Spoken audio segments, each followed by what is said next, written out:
ಹಾಕೋಬೇಕು. ಏನು ಮಾಡತ್ತೀರಿ ನೀವು? ಉಪ್ಪಿಟ್ಟು ಮಾಡ್ತಾ ಇದ್ದೀನಿ. ನೀವು ಯಾಕೆ ಮಾಡತ್ತೀರಿ ಇವತ್ತು? ಹಿಂಗೆ ಇಡ್ಲಿ ಸ್ಪೆಷಲ್ ಅಂತ ಇವತ್ತು. ಯಾಕಂದ್ರೆ ಎತ್ತಿದ್ದು ಮಾಡಿದ್ದು ತಿಂದು ತಿಂದು ನಾಲಿಗೆ ಕೆಟ್ಟೋಗಿದೆ. ಏನು ಹಾಕ್ತೀರಿ ಈಗ? ಜೀರಿಗೆ ಸಾಸಿವೆ ಎಣ್ಸಿಡ್ಗೆ ತಿನ್ನಕ್ಕೆ ಸರಿ. ಸ್ವಲ್ಪ ಸಾಸಿವೆ ಈಗ ಶೇಂಗಾ ಶೇಂಗಾ, ನಾಟ್ ಶೇಂಗಾ, ದಟ್ ಈಸ್ ಶೇಂಗಾ. ಒಂದಿಷ್ಟು ಕಡಲೆಬೇಳೆ ಹಾಕಿ ಓಕೆ, ಹಾಕೊಂಡ ನಂತರ ಕೊತ್ತಂಬರಿ ಇದೆಯಾ, ಇದೆ. ಒಂದಿಟ್ಟು ಕರ್ಬೇ ಹಾಕೋದು, ಸ್ವಲ್ಪ ಹಸಿ ಖಾರ, ಸ್ವಲ್ಪ ಹಾಕ್ರಿ, ಭಾಳ ಐತೆ ಅದು ಖಾರ, ಭಾಳ ಐತಿ.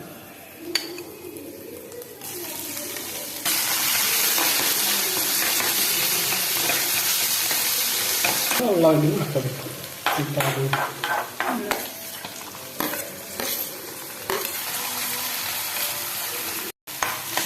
ಚೆನ್ನಾಗಿ ಉಳ್ಳಾಗಡ್ಡಿ ಕೆಂಪಾಗಬೇಕು. ಕೆಂಪಾಗ್ಲಿಕ್ಕೆ ಕಲರ್ ಏನು ನಿಮ್ಮ ಅಮ್ಮ ಹಾಕಿರ್ತಾಳ? ಇಲ್ಲ, ನಿಮ್ಮಮ್ಮ ಹಾಕಿ. ಇವಾಗ ಟೊಮೊಟೊ ಹಾಕ್ಬೇಕು.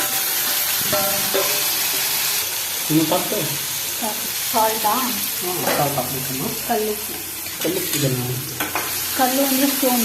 ಹಾಂ, ಉಪ್ಪು ಇದು ಚೆನ್ನಾಗಿ ಆರೋಗ್ಯಕ್ಕೆ ಚೆನ್ನಾಗಿದೆ. ಅದನ್ನು ಉಪ್ಪು ಅಯೋಡಿನ್ ಡಿಯೋಡಿನ್ ಅದು ಚೆನ್ನಾಗಿ ಬೆಸ್ಟ್. ಅಯೋಡಿನ್ ರುಚಿಗೆ ತಕ್ಕಷ್ಟು ನೀರಾ? ರುಚಿಗೆ ತಕ್ಕಷ್ಟು ಅವ್ರು ಕುದಿಯೋಷ್ಟು ನೀರು ಹಾಕಿ. ಓಕೆ,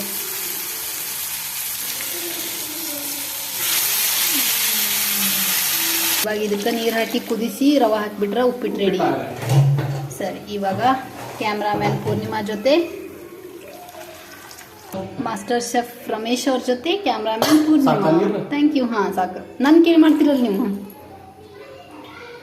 ನೋಡ್ರಿ, ನಾನು ಮಾಡುವಾಗ ಈ ಥರ ಏನು ಮಾಡಿರಂಗಿಲ್ಲ. ನೀವು ಉಪ್ಪಿಟ್ಟು ಮಾಡಕತ್ತಾರೆ, ಇಲ್ಲಿ ಏನು ಹಿಡಿದು ಇಲ್ಲೆಲ್ಲ ಫುಲ್ ಗ್ಯಾಸ್ ಎಲ್ಲ ಕವರ್ ಮಾಡಿದ್ರಿ ರವ.